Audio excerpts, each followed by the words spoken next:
David Andrew Roberts is Associate Professor and Head of the Department of Archaeology, Classics and History at the University of New England.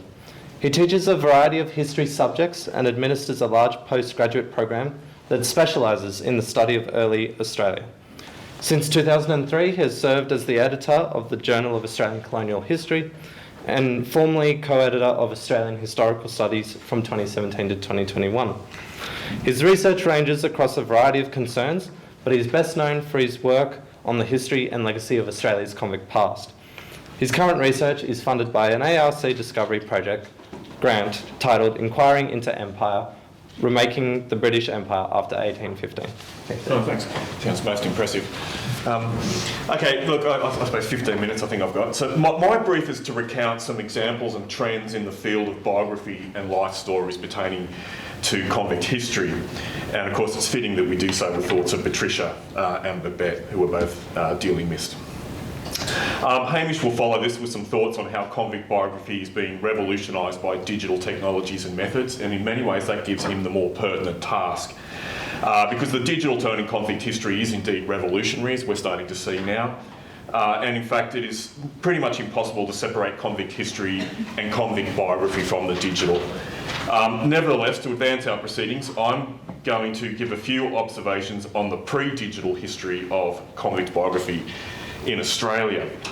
And I'm going to begin by suggesting that convict biography, or at least biographies of individual convicts, has not been a popular pursuit in Australian historical literature, relatively speaking. Now, everyone will counter that with suggestions about books they know about or books they've done. And no doubt there are many more works in circulation than anyone could be reasonably expected to know about, especially given the mass growth of history and the democratisation of publishing. But in my assessment, individual biographies have not been very prevalent and popular, and they've been largely focused around a small number of stock standard characters and tales. And I'm also going to suggest, and this is going to come up throughout the day, is that they've been overshadowed by what we might call collective biographies or cohort studies, or I think Matthew said sample studies. These tend to be the more prolific types of convict history. But traditionally, convict biographies have tended to focus on prominent individuals, the great men of convict history, women to a lesser extent. And this is a challenge because in the sense, for much of the 20th century, it was not considered easy to assign greatness to any convict man or woman, as we know. But there were some notable exceptions, and of course this bloke just keeps coming up. When Matthew asked me to reflect on this topic, I instantly thought of Malcolm Ellis's 1972 biography of Francis Greenway, which is an absolute ripper. But in fact, there was already 3 biographies prior to 1972 on Greenway, and there's been at least another 4 since. Culminating in Alistair McGregor's 2014 work, A Forger's Progress. And these are just the ones I know of. I haven't read them all. As interested as I am, there's only so much we need to know about Francis Greenway. But the point is that he was an important character and he's a relatively safe choice for a convict biography in this period. He's a leading figure in the time of great colonial development and intrigue. He's not an ordinary convict, I think that's important to know. And interest in him ranges across various fields, and some of these biographies are written by sort of architectural historians or, people interested in the history of engineering. So he's a great man of great achievement, and his story has wide appeal. Now, the idea that a female convict might be considered to have achieved greatly was a little slower to take root, but in fact the very first convict biography ever written that I'm aware of was in the 1840s, and it's written by the English cleric Richard Cobbold, and it's a largely fictionalised account of the life of Margaret Catchpole. And that's interesting because she's sort of in many ways quite an unremarkable character, arguably, dare I say it. She was transported in the 1790s and spent a relatively quiet life in the Hawkesbury district until she died in about 1819.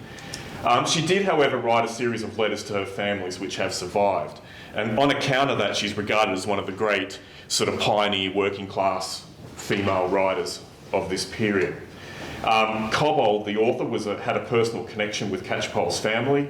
He popularised and largely invented her life story and catapulted her into fame. And she's been the subject of numerous derivative biographies, plays, films, ever since, but not quite as many as old Francis Greenway.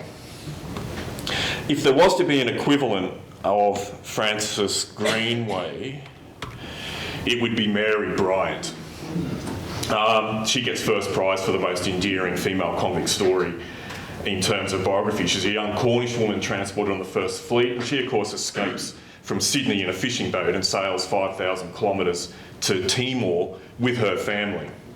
She's been the subject of at least a dozen full-length biographies, numerous TV series both in England and Australia, and as is trumpeted in many subtitles, her story is an incredible or impossible one, right for a popular history market in any age, in any corner of the globe.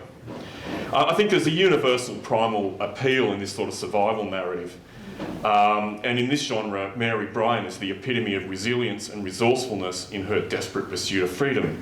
And I'll leave it to literary experts and cultural historians to explain why she also has to be represented as a ravishing beauty, but she normally is. A slightly different take is represented by the life of Mary Reeby, who's a convict who turns into a sort of very prominent early Sydney entrepreneur. She's a ship owner, a trader, and a merchant. She's not been so popular in the biographical canon, but she's long been celebrated in Australian folklore, and like Greenway, she appeared on a banknote. She's another convict success story, but for very different reasons. Hers is a wholesome and reaffirming life story, lacking the drama of Mary Bryant's desperate quest for freedom, but telling us of another way in which convicts broke their shackles. And that is by accumulating wealth and power. In her case, she accomplished this in a man's world. And I think the appeal of the story is only magnified by the fact that for her woman, her type of success was quite rare. So they're the famous ones. And beyond that, really, we start to turn to some sort of much lesser convict characters. And there's a few examples here that is intended to sort of capture the range of approaches. We see a short biography of the convict clerk John Croker, who worked for the Bank of New South Wales. He was also, I would say, a rather unremarkable and fairly boring individual. But the book is authored by a merchant banker and a professor of accounting at ANU, in fact. And so what we see here is convict biography arising out of an abiding interest in the history of a particular profession, rather than an innately interesting life in the subject himself. I want to draw particular attention to the work of Kirsten McKenzie, who's a genius. She uses individual life stories to explore social and political intrigues within and across British colonies. It's a very, very sophisticated use of convict biography. I draw attention to a recurring interest in convict charlatans, rakes, hucksters, con artists and imposters, which speaks to our popular tastes as readers and consumers of history and biography. And then on the opposite side of the coin, a work that evokes the democratisation of history writing and publishing. It's a piece of family history about the author's great-grandfather, a self-published pamphlet that accords with the most perennial trope in the telling of convict life stories, which Janet alluded to as the success stories. This is a tale of a convict made good, and it's scrumptiously titled, "It Fell Into My Bag, I Landed on My Feet." It's a nice little piece of work, and it's very typical of the genre. But otherwise, the trend has been to produce biographical sketches as a prelude to a body of historical documents, and this has been very prevalent over the last 50 years. That is, introducing a collection of letters or some manuscript written by a convict. And often these short biographies are very, very good. The pick of them for me is the tattered one, Colin Roderick. It's a biography of the convict John Knatchbull, who was an aristocratic naval hero and also, it transpires, a raging psychopath. He was transported for armed robbery. He had a turbulent career in New South Wales. He ended up on Norfolk Island, where he led a mutiny. And he was eventually hanged in Sydney for murder in 1845. Now, this is at every level a life worthy of a biography. Exile, suffering, insanity and violence, which again speaks to our tastes as readers. But what made Knatchbull most worthy of a biography in this case was that he also wrote extensively about his own life. He wrote prison memoirs that were quite gripping. And so in this case, it's the memoirs which sort of justify a short convict biography rather than perhaps the other way around. And I'm contrasting it here with Tim Caws's recent example, an excellent edition of the Memorandum of James Martin, who was part of the Mary Bryant escapade. And It's a manuscript that was discovered amongst the Bentham papers at University College London. So again, it's another opportunity for a short convict biography, and Causa handles this one with enormous erudition and expertise. But the other significant prominent trend in convict life studies is what we might call sample studies or collective biographies, group biographies, cohort studies. And Matthew has written about this in the latest edition of the journal. And I think these have been far more prolific and popular than sort of individual biographies. Melanie has spoken about Babette's work. We don't need to go over it again. It's another work of genius. I would also give a particular call out to Trudy and Diane's book on patchwork prisoners, which is another excellent example of the genre. You can see here that ship voyages have been a very popular medium for collective or cohort studies. There's quite a number of these over the years, and they're still being produced at various levels. Other works, of course, have conglomerated around convicts transported from a particular place or during a particular exigency or associated with a particular place or institution of the colonies. There's various means by which we can gather a cohort to study. In the case of Jennifer Tremlow's recent effort, Convict Sydney, we see something slightly more random. It's an attempt to wrangle a cohort of 32 convict biographies with no common footing other than the fact that they all lived in Sydney. I think it's an interesting idea. It doesn't quite meet its promise in this case of providing a broader insight into the daily happenings of Sydney, but it's a little bit too sort of disjointed and basic for that. But it's another good idea. And you know, if it was handled with a little bit more sophistication, this is the sort of cohort study that we possibly need. And of course, as the scholarship progresses, we start to see a search for more interesting and unusual cohorts. And of course, Kristen is leading the way here with a couple of excellent works that we all know, but she is, of course, not the first or the only scholar to be looking for sort of cohorts outside the convict mainstream, as it were.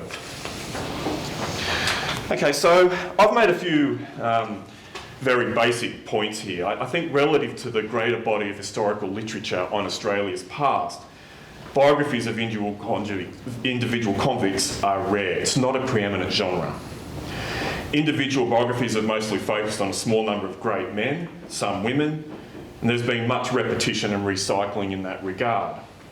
There's been a strong preference for tales of drama and success, which are, of course, the things we want to read. The former are stories of universal appeal. The latter, the success stories, I think, the landing on one's feet, are perhaps a potent cultural trope, given that convict history is also a foundational story in this country, and it's one with an awkward history.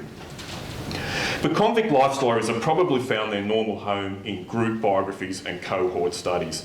And I think that is a natural and necessary place for convict biography, for a number of reasons. First, dare I say it, there is not necessarily a plethora of individual convict stories that are worthy of blockbuster bestsellers. Of course, not all biographies need to be bestsellers. There are biographies for the sake of biography, such as we see arising increasingly out of the family history market, what we might call the genre of memorialistic biography. Although I don't demean such pursuits at all, I haven't even had a chance here to sort of talk about the likes of Carol Baxter or Molly Gillen, Michael Flynn, Kathy Dunn from UNE. These are researchers who have worked tirelessly to locate individual people through record series, often with a very good eye for the mistakes and misidentifications made by others. Those people are the true and unsung heroes of convict biography.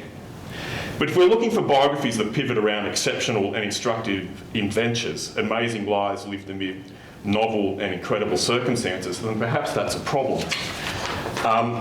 Janet spoke of convicts as being unfortunate, vulnerable people. I would also say they were quite commonplace people. And this is the core lesson of Australian history. English and Irish convicts were not remarkable individuals. They were simply working class men and women forced to emigrate in punitive circumstances in order to fuel capitalist enterprises and colonial industries. Whether they adjusted or not, for the most part, they lived out their lives according to habits and aspirations that were not extraordinary or abnormal. Like most of us, they simply went about their business as best they could without the slightest notion that they needed to be deserving of a biography.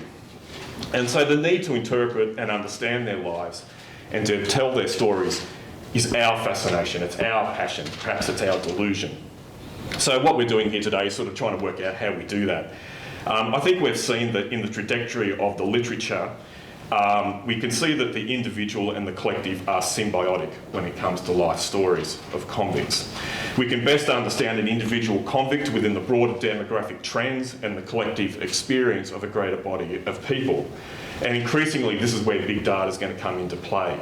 We now have unprecedented tools for understanding the greater forces which contextualised and moulded the life experiences of individuals. But at the same time, the rise of big data and mass statistics potentially endangers our sense of the personal and individualised stories of convicts. And these are the very opportunities and challenges which Hamish and many of us are wrestling with, and Hamish will speak about that after the break. Thank you.